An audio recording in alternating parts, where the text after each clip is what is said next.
Everyone, welcome to SP chemistry classes. तो basics हमने पढ़ लिया बहुत ही डिटेल्स में। जेटीडी होता क्या है, उसके एप्लीकेशंस क्या है, कैसे आपको उसको सीखना है। तो बेसिक्स हमारे क्लियर हो गए थे। और मैंने आपको एक चीज बता दिया था बेटा कि जो लीनियर मॉलिक्यूल होते हैं उनमें जेटीडी प्रेजेंट नहीं होता। जो नॉन लीनियर मॉलिक्यूल होता है उसमें भी इलेक्ट्रॉनिकली डीजनरेटेड, मतलब जो अनसिमेट्रिकल इलेक्ट्रॉन डिस्ट्रीब्यूशंस वाले जो ऑर्बिटल्स होते हैं वो ही जॉन टॉलर डिस्टॉर्शन शो करते हैं और स्टेबिलिटी को ले लेते हैं। ठीक है। सो आज मैं आपको पढ़ाने वाली हूँ क्या ऑक्टाहेड्रल कॉम्प्लेक्सेस में कैसे हम जेटीडी को फाइंड आउट करते हैं, और उसमें जो मेटल जनरेटेड जो डिस्टॉर्शंस है उसमें जेड आउट और जेड इन, इनकी एनर्जी डायग्राम्स पढ़ेंगे। ये होता क्यों है, ये सारा डिटेल स्टडी मैं यहाँ पे आपको कराने वाली हूँ।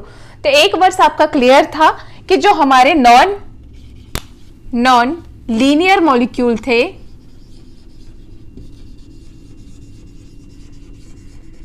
और कैसे थे, जो ईडी स्टेट्स में थे, इलेक्ट्रॉनिकली डीजनरेटेड स्टेट वाले थे, ये ही शो करते हैं जेटीडी।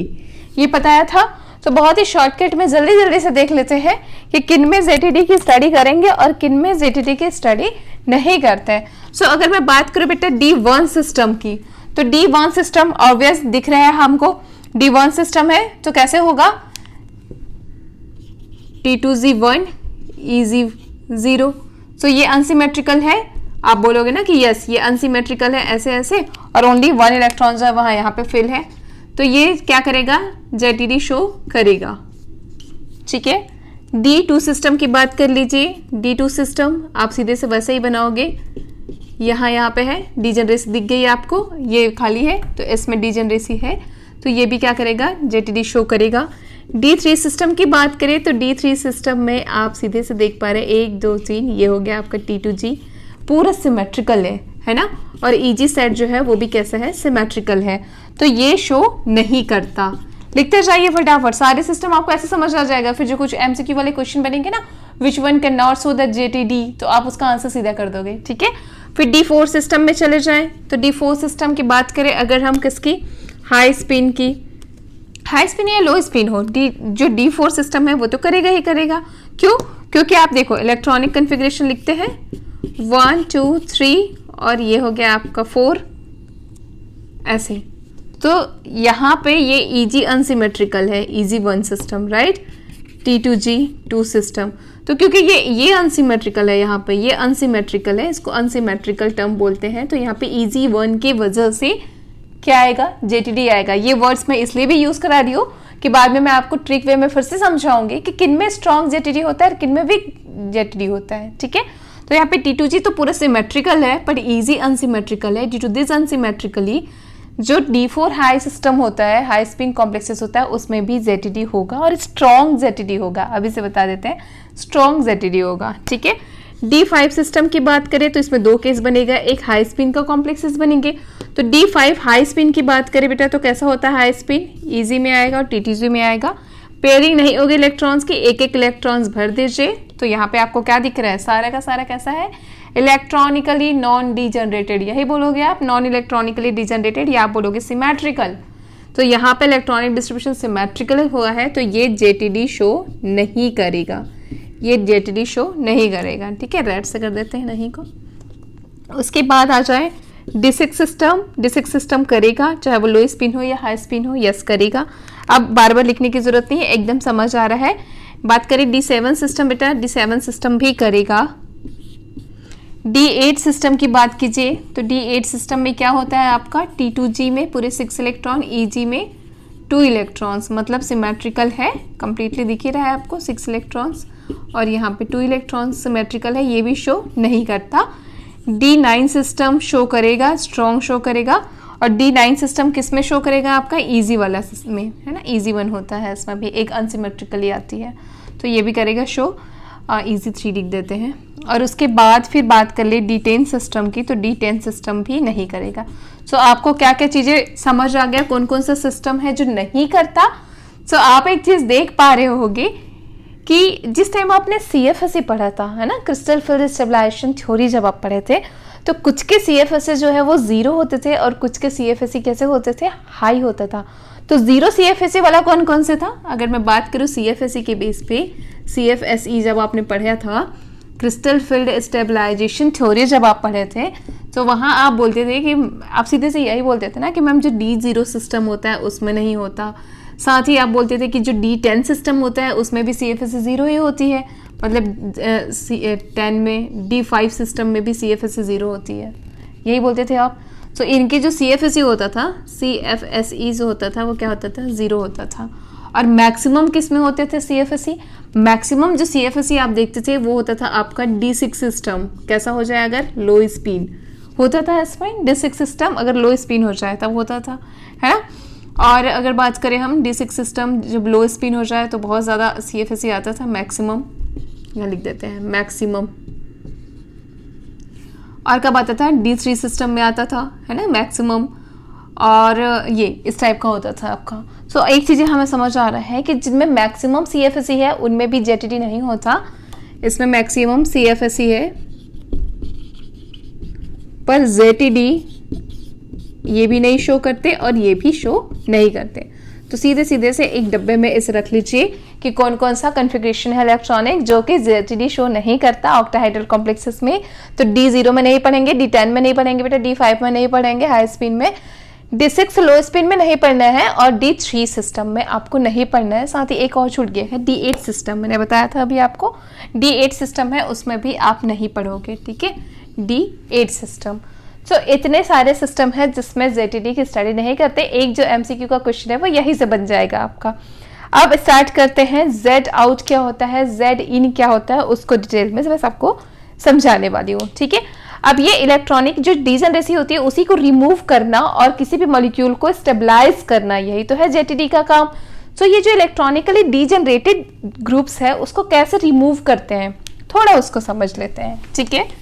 तो अब हम पढ़ने वाले हैं ऑक्टाहाइड्रल कॉम्प्लेक्सेस के केसेस में Z इन और Z आउट। उसके लिए आप कोई भी एक कॉम्प्लेक्स ले लीजिए, जैसे हमने ले लिया D4 सिस्टम। D4 सिस्टम में इलेक्ट्रॉनिक कॉन्फ़िगरेशन की बात करें तो क्या हो जाएगा, T2Z 3EZ1। कैसा लिया है मैंने, हाई स्पिन सपोज मैंने ले लिया है, ठीक है। अब यहां से आप ध्यान से समझे कि ये जो हमारा T2Z है ऐसा कुछ है और EZ भी क्या होता है, दो ऑर्बिटल से मिलकर बना होता है। नेम्स कस लेते हैं, XY, YZ, ZX। ये सब CFSE में आपने ऑलरेडी पढ़ा है ना। यहाँ पे क्या हो जाता है, X square Y square D Z square, हो गया ऐसा। इलेक्ट्रॉन्स की बात करें तो यहाँ पे सिंगल सिंगल सिंगल इलेक्ट्रॉन और यहाँ पे एक इलेक्ट्रॉन।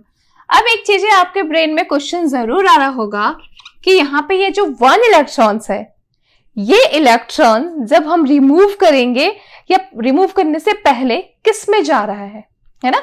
इजी में तो 2 ऑर्बिटल्स है। सो एक क्वेश्चन आता है कि ये जो इलेक्ट्रॉन है वो X स्क्वायर Y स्क्वायर में आएगा या इसको 0 रख के इसमें आएगा। क्वेश्चन बना ये चीजें।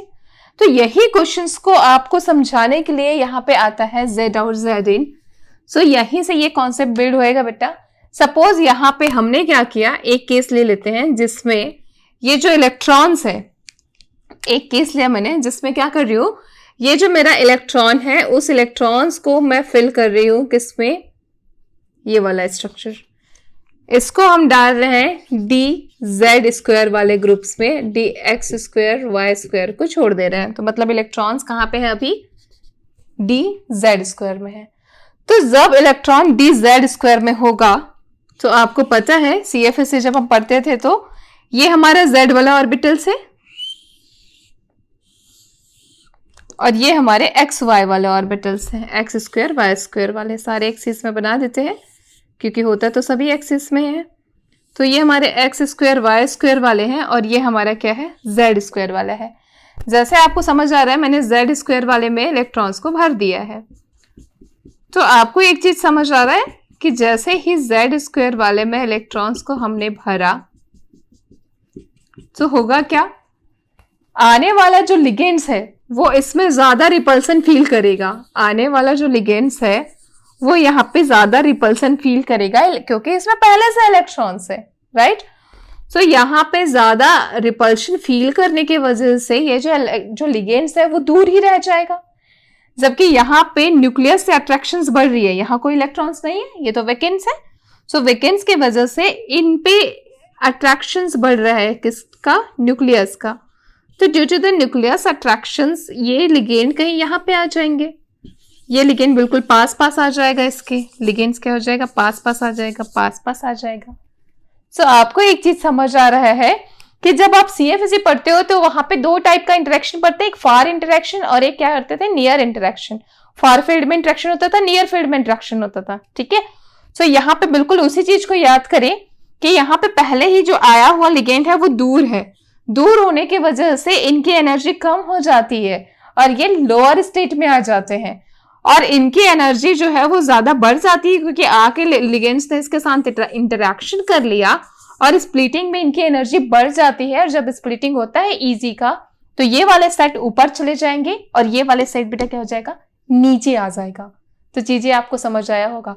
साथ ही साथ इसके जियोमेट्री को देखो, अगर हमारा जो 1 इलेक्ट्रॉन्स है वो कहाँ है?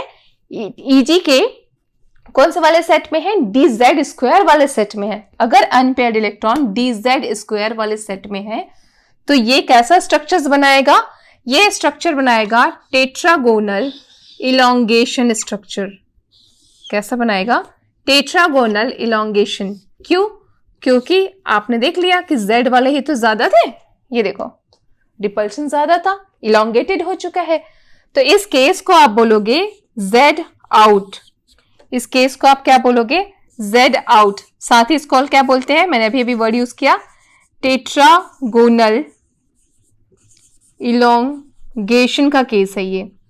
और टेट्रागोनल इलोंगेशन के केस में यहां पे रिपल्शन हो जाता है ज्यादा, जैसे ये बॉन्ड्स हो जाते हैं वीक और बड़े हो जाते हैं, इनमें रिपल्शन कम होता है। लेकिन अगर मैं एनर्जी की बात करूं तो एनर्जी में आप बोलोगे कि इनकी एनर्जी एक्साइटेड हो जाएगी और ये ऊपर चला जाएगा। तो अगर मैं एनर्जी लेवल डायग्राम बनाऊं z आउट्स का तो कुछ आप ऐसे बनाओगे। सबसे पहला तो आ जाता है आपके नॉर्मल डी सिस्टम, जिसको हमने कौन सा लिया है? D4 system. यहाँ पे dxy, dyz, dzx, dx square y square, dz square. So बेटा D4 सिस्टम में यहाँ पे आ गया आपका नॉर्मल केसेस में 1 2 3 4 हाई स्पिन का केसेस है। और ये सबसे पहले नॉर्मली स्प्लिट होगा और स्प्लिट होकर के बनाएगा T2G सेट और बनाएगा easy set, easy set, T2G set. इतनी चीजें समझ आ गई। अब मेरे जो T2G सेट है वो तो कैसा है? इलेक्ट्रॉनिकली डिजेनरेटेड सिस्टम नहीं है, तो मैं इसको बोलूंगी नॉन इलेक्ट्रॉनिकली डिजेनरेटेड। यहाँ पे कोई ZTD लगाने की जरूरत नहीं है, लेकिन ये सिस्टम इलेक्ट्रॉनिकली डिजेनरेटेड है, इसको रिमूव करना हमें जरूरी है। तो रिमूव करने के लिए इसे फर्दर स्प्लिट करेंगे, और इसे फर्दर स्प्लिट करने पे मैंने जैसे बताया ना आपको कि इस केसेस में अगर हमारे पास इलेक्ट्रॉन dz स्क्वायर में है, dx स्क्वायर y स्क्वायर खाली है, उसका मतलब dx स्क्वायर y स्क्वायर जाएगा ऊपर। तो अब रटने की बिल्कुल जरूरत नहीं है, dx स्क्वायर y स्क्वायर जाएगा ऊपर और dz स्क्वायर आ जाएगा नीचे। dz स्क्वायर क्या हो जाएगा? नीचे आ जाएगा, dz स्क्वायर। समझ पा रहे हो आप बात को? तो पहली चीज तो एक ही चीज समझो कि यहाँ पे जो इलेक्ट्रॉनिकली डिजेनरेसी थी उसको मैंने ZTD लगा करके स्टेबलाइज कर दिया ऐसे। अब तो ये बिल्कुल सिमेट्रिकल ऑर्बिटल्स बन गया है, राइट। दूसरी चीज, यहाँ पे जब ये वो हुआ, स्प्लिट हुआ, तो एक ऑर्बिटल्स की एनर्जी कम हुई और दूसरे ऑर्बिटल्स की एनर्जी बढ़ गई। तो यहाँ पे जो ऑर्बिटल्स की एनर्जी में कमी आई है, ये तो कुछ ना कुछ एनर्जी निकली है। इस एनर्जी को कहा जाता है बेटा जॉन टेलर स्टेबलाइजेशन एनर्जी। इस एनर्जी को क्या कहते हैं? Jahn Teller stabilization energy. जब ये स्प्लिट होगा उस सेम टाइम में ये भी स्प्लिट होगा, और क्योंकि यहाँ पे z स्क्वायर नीचे आया है तो z वाले को नीचे करेंगे और x y वाले को ऊपर करेंगे। तो ये कुछ ऐसा स्टेबलाइज होता है कि इसमें आपके जो z वाले हैं dx square y square dxy dy xy और yz, यहाँ पे आ जाता है dzx, नीचे आ जाएगा। इतनी चीजें समझ आया? सो यहाँ पे जो डीजेनरेसी थी हमारी किस में थी, EZ1 सिस्टम पे, और EZ1 सिस्टम में हमने डीजेनरेसी को रिमूव किया तो यहाँ ZTD लगा। यहाँ कोई भी ZTD नहीं लगा, ये भी आप समझेंगे। इसमें कोई भी Jahn Teller stabilization energy release नहीं हुई है, ओनली इसमें आपके Jahn Teller distortion energy release हुई है। और ये जो एनर्जी डायग्राम आपका बना, ये किसका बना है energy level diagrams, Z out system, Z out system. इसको और क्या बोलेंगे, टेट्रागोनल इलोंगेशन। अब क्वेश्चन कैसे बनता है, इन Z out system which orbitals have a lower energy. तो अगर मैं एनर्जी ऑफ ऑर्बिटल्स देखूं यहाँ पे, तो एनर्जी ऑफ ऑर्बिटल्स क्या बोल सकते हो, ये तो आपका क्या है, ऑक्टाहाइड्रल है बेटा, ये तो हो जाएगा ऑक्टाहाइड्रल। और ये क्या हो जाएगा आपका ZT स्टेबलाइजेशन एनर्जी। ठीक है, इतनी चीजें समझ आ गई।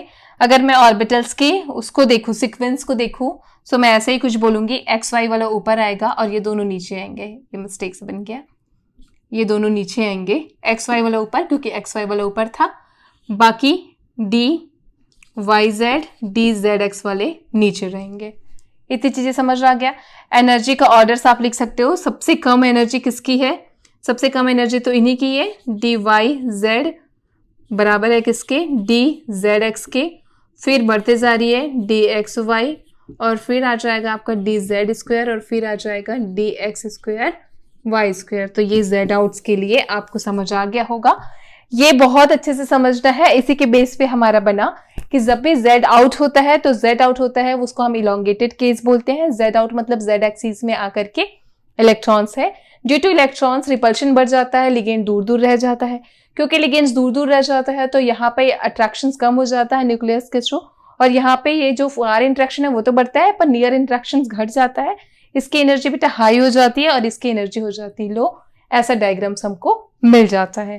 तो ये चीजें आपको बहुत ही क्लियरली समझ आ गया होगा। थोड़ा सा मैं कंपेयर करके भी पढ़ाऊंगी, पहले Z इन का केसेस देख लेते हैं, फिर मैं आपको कंपेयर करके पढ़ाऊंगी। ठीक है, तो Z आउट सिस्टम आपको समझ आ गया। यहीं पे अब मैं बता देती हूँ क्या Z इन सिस्टम।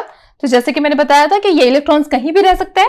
तो सपोज ये इलेक्ट्रॉन्स हमारा इसमें तो पूरा का पूरा है ऐसे 1 1 1, और इसमें जो प्रेजेंट इलेक्ट्रॉन्स है वो अब DZ स्क्वायर में ना रह के किस में रह रहा है, DX स्क्वायर Y स्क्वायर में। ठीक है, सो अगर इलेक्ट्रॉन हमारा DX स्क्वायर Y स्क्वायर में है, उस केसेस में अब फिर से सेम चीजें समझिए। ये है हमारे पास सेंट्रल मेटल एटम, और सेंट्रल मेटल एटम से ये लोब्स हैं जिनमें इलेक्ट्रॉन्स भरे हुए हैं, और ये वाले हैं जिनमें इलेक्ट्रॉन्स नहीं भरे हैं। ठीक है, तो जो फील्ड इलेक्ट्रॉन्स वाले हैं ऐसे ऐसे ऐसे, ये सब में इलेक्ट्रॉन्स भरे हुए हैं, ये सब में इलेक्ट्रॉन्स भरे हैं। सो अब आने वाले जो लिगेंड्स हैं वो ऐसा हो जाएगा, दूर इनके दूर दूर रहेगा। आने वाला जो लिगेंड्स है वो इससे दूर में रहेगा ड्यू टू द रिपल्शन। तो ये जो लिगेंड्स है वो इनसे दूर में रहेंगे ड्यू टू द रिपल्सन्स, इसलिए ये बॉन्ड्स क्या हो जाएंगे, लंबे हो जाएंगे। ठीक है, जस्ट कंपेयर करके पढ़िए, क्योंकि यहाँ पे लिगेंड जो है वो दूर है तो ये बॉन्ड्स हो जाएंगे लंबे और ये बॉन्ड्स हो जाएंगे शॉर्टर। तो यहाँ पे जो हमारा स्ट्रक्चर बनने वाला है वो स्ट्रक्चर कुछ ऐसा बन जाएगा कि ये 4 बॉन्ड्स जो होते हैं वो लंबे लंबे से हो जाएंगे ऐसे, और ये 2 बॉन्ड्स जो है वो शॉर्ट हो जाएंगे। तो इसको बोलते हैं बेटा Z इन सिस्टम, इसको बोलेंगे Z इन सिस्टम, या इसको क्या बोलते हैं, टेट्रागोनल कंप्रेशन, टेट्रागोनल कंप्रेशन। अब टेट्रागोनल कंप्रेशन क्यों हुआ, बिल्कुल पहले जो समझे थे उसी के बेसिस पे समझ आ गया आपको। अब इसके एनर्जी लेवल डायग्राम देख ले तो सेम ही चीज है कि यहाँ पे क्या हो जाएगा, जिसके पास इलेक्ट्रॉन्स आया उसकी एनर्जी बढ़ जाएगी, जिसके पास लिगेंड्स आया है उस ऑर्बिटल्स की एनर्जी बढ़ जाएगी। तो किसके पास आया है अभी लिगेंड्स, जिसके पास लिगेंड्स आ गया है Z वाले के पास, है ना, तो जिसके पास लिगेंड्स आ गया है उसकी एनर्जी बढ़ जाती है, वो ज्यादा एक्साइटेड हो जाता है कि यार लिगेंड मेरे पास आ गया करके, तो उसकी एनर्जी बढ़ जाती है। तो यहाँ पे आ जाएगा DZ स्क्वायर, DZ स्क्वायर वाला, और यहाँ पे आ जाएगा आपका DX स्क्वायर Y स्क्वायर वाले। क्लियर है ये चीजें, बाकी सब कुछ सेम रहेगा। अब क्योंकि यहाँ पे DZ स्क्वायर वाले ऊपर आ गए हैं तो ये 2 ऑर्बिटल्स ऊपर आ जाएगा बेटा, फिर से इसे थोड़ा इरेज करके लिख लो। तो यहाँ पे 2 ऑर्बिटल्स ऊपर आ जाएंगे, DZX डी वाई जेड वाले और यहाँ पे डी एक्स स्क्वायर वाले। तो इतनी चीजें आपको समझ आ गई है। तो ये डी जेड इनका ऑर्बिटल्स बन गया एक्स वाई वाले, नीचे आ जाएगा। क्लियर है ये चीजें? सो ये किसका बन गया? जेड इन सिस्टम, जिसको आप क्या बोलते हो? Tetragonal compression. तो होप आपको चीजें समझ आ गया। जेड आउट का केस और जेड इन का केस बिल्कुल कंपैरेटिवली स्टडी हो गई है। सो ये चीजें आपको क्लियर हो गया। तो डिटेल में जेड आउट जेड इन हमने समझ लिया। थोड़ा सा कंपेयर करके इसके स्टडी कर लेते हैं। तो जेड आउट की बात करें तो जैसे कि आपको क्लियर हो गया है कि जेड आउट में जेड एक्सिस में इलेक्ट्रॉन्स रहेगा। अगर इलेक्ट्रॉन जेड एक्सिस में है तो जो आने वाले लिगेंड्स हैं वो यहाँ पे रिपल्सन फील करेगा, और रिपल्सन फील करने की वजह से ये जो लिगेंड्स है वो क्या हो जाएंगे? दूर रहेगा। ठीक है, लिगेंड्स कैसे रहेगा? दूर रहेगा। इससे ये जो बॉन्ड्स है उसका बॉन्ड डिस्टेंस बढ़ जाएगा, और जो मॉलिक्यूल जो कंपाउंड्स हमको मिलेगा वो कैसा मिलेगा? बॉन्ड्स बढ़ा हुआ। 2 बॉन्ड्स बढ़े हुए और 4 बॉन्ड्स जो है वो कैसे हो जाएंगे? छोटे। तो इस वाले जो केस होता है उसको आप बोलते हो इलोंगेशन। इतनी चीजें क्लियर हो गया था। इसमें 2 बॉन्ड्स ही लॉन्गर होंगे और 4 बॉन्ड शॉर्टर होंगे। इसका रीजन क्या था? क्योंकि इसमें पहले से जो अनपेयर्ड इलेक्ट्रॉन्स है हमारा, जो डिजेनरेट इलेक्ट्रॉन्स है वो इसी में भरा हुआ था। ये लोग खाली थे तो इसके पास आ जाते हैं। अब क्योंकि लिगेंड्स इनके पास आ जाता है, तो जैसे CFT में हमने पढ़ा था कि लिगेंड, दूर से आता हुआ लिगेंड जिस ऑर्बिटल्स के पास आ जाता है उसकी एनर्जी हो जाती है हाई। वो ज्यादा एक्साइटेड हो जाता है। दूर से इंतजार कर रहा था उसका, वो उसके पास आ गया तो वो ज्यादा एक्साइटेड हो जाता है, उसकी एनर्जी हो जाती है हाई, और हाई एनर्जी की वजह से वो चला जाता है ऊपर, और जो लो एनर्जी वाले ऑर्बिटल्स है वो अपनी एनर्जी देके नीचे आ जाते हैं। ठीक है, तो क्योंकि ये जो एक्स वाई वाला है इसकी एनर्जी हाई हो गई है, इसलिए बेटा जो जेड आउट होता है उसके केस में सबसे ऊपर जब स्प्लिटिंग होती है, ये तो नॉर्मल डी ऑर्बिटल्स था, नॉर्मल डी ऑर्बिटल्स पहले स्प्लिट हुआ, ये बनाया T2Z और ये बना लिया आपका EZ। अब EZ में 2 ऑर्बिटल्स थे, एक है हमारे पास एक्स स्क्वायर वाई स्क्वायर वाला और एक है जेड स्क्वायर वाला। तो जेड आउट के केस में मैं क्या बोल रही हूँ, जो एक्स स्क्वायर वाई स्क्वायर वाले हैं उसकी एनर्जी हाई हो जाती है क्योंकि लिगेंड उससे ज्यादा पास में आ जाता है। तो यहाँ पे आप सीधे याद रखेंगे कि d x square y square इसमें ऊपर रहता है और ये बेटा डी जेड स्क्वायर इसमें नीचे रहता है। तो इसका जो ये एक इलेक्ट्रॉन था जो डिजेनरेट था वो इसी में आएगा, ऐसे अनपेयर्ड इलेक्ट्रॉन इसी में आएगा। ठीक है, चीजें समझ आ गया आपको, कुछ भी फील करे तो यहाँ पे क्योंकि इसने डिजेनरेसी रिमूव की है, इस अनसिमेट्रिकल जो ऑर्बिटल्स था उसको सिमेट्रिकल किया है, इसलिए यहाँ पे जो एनर्जी आएगी उस एनर्जी को हम बोल देते थे जॉन टेलर स्टेबलाइजेशन एनर्जी। ये सब चीज हमने पढ़ लिया है, बस यहाँ पे इतना देखो कि ये ऊपर चले जाते हैं।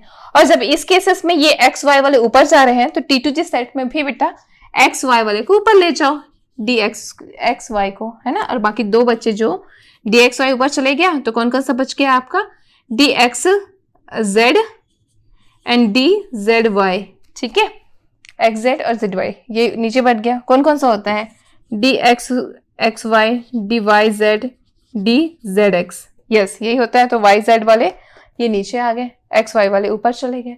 जस्ट अपोजिट इसके केसेस में क्या हो जाए, जेड इन के केसेस में जो हमारे एक्स वाई ऑर्बिटल्स है उसमें इलेक्ट्रॉन्स भर जाता है। इलेक्ट्रॉन्स भरने के वजह से इससे लिगेंड्स दूर दूर इंटरैक्शन करते हैं, रिपल्सन फेस करते हैं, और दूर दूर इंटरैक्शन करने के वजह से यहाँ पे जो बॉन्ड्स होता है बेटा इसका ये हो जाता है लॉन्गर, ये 4 बॉन्ड हो जाता है लॉन्गर, और ये जो 2 बॉन्ड्स होते हैं वो हो जाता है शॉर्टर, जिसको आप बोलते हो कंप्रेशन।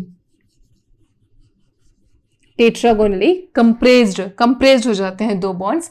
अब क्योंकि यहाँ पे इनके पास इलेक्ट्रॉन दूर दूर थे, मतलब लिगेंड्स दूर दूर थे, और लिगेंड पास किसके आया है, एक्स एक्सिस के, तो एक्स एक्सिस के पास लिगेंड आने की वजह से इसकी एनर्जी बढ़ जाती है, और इस केसेस में डी जेड स्क्वायर ऊपर आ जाता है, d x square y square नीचे आ जाता है बच्चा। और क्योंकि एक्स स्क्वायर वाई स्क्वायर नीचे आया तो भी सिंगल ऑर्बिटल नीचे आएगा एक्स वाई वाले, और बाकी d x z d y z वाले ऊपर रह जाएंगे। तो सीधे सीधे आपको कंपैरेटिवली बिल्कुल ब्रेन में चला गया कि जेड इनके केसेस में डी जेड स्क्वायर को ऊपर रखना है, जेड आउट के केसेस में d x square y square वाले ऊपर रखना है, ठीक है। अब आता है कि कौन क्या शो करता है ना, तो वो भी तो पढ़ना पड़ेगा। सो अब याद रखिए, अगर T2Z1 में एक इलेक्ट्रॉन्स है और T2Z4 वाला सिस्टम है, ये दोनों Z इन शो करेगा, और T2Z4 T2Z5 वाला सिस्टम है वो Z आउट शो करता है। अब इसको भी रटना नहीं है, इसको भी थोड़ा समझना है। सो मैं यहीं पे समझा देती हूँ आपको कि क्यों मैं बोल रही हूँ कि ये ऐसा शो करेगा और ये ऐसा शो करेगा, तो थोड़ा सा भर के समझाती हूँ यहीं पे, ठीक है। मैंने क्या कहा, T2G4 वाला सिस्टम ना ये शो करेगा। अब ऐसा क्यों कहा मैंने, सो आप देखेंगे इसी में स्टेबलाइज हो रहा है वो। देखो T2G में 4 इलेक्ट्रॉन्स, ठीक है, 1 2 3 4 इलेक्ट्रॉन्स, ऐसा वाला कुछ कॉम्प्लेक्सेस है। लो स्पिन है, समझ लो, इसको हटा देते हैं। अभी ये चीजें नहीं समझा रही हूँ मैं, बस ये समझा रही हूँ कि कैसे मुझे पता चला, ठीक है। तो T2G में 4 इलेक्ट्रॉन्स है, मैंने 4 इलेक्ट्रॉन्स कर दिया। ये डिजनरेट कब होगा, मतलब ये जो अनसिमेट्रिकल है ये अभी कैसा है, इलेक्ट्रॉनिकली डिजनरेट है। इसको मुझे इलेक्ट्रॉनिकली नॉन डिजनरेट बनाना है या स्टेबल बनाना है। तो कैसे बनाओ, जब ये दोनों, ठीक है, ये अगर नीचे आ जाए ऐसे और ऐसे, हो गया डिजनरेसी, हो गया, राइट। सो मैं बोल सकती हूँ कि इसमें डिजनरेसी हो गई, बहुत अच्छे से हो गया। और दूसरी चीज, अगर ये हाई स्पिन है तो भी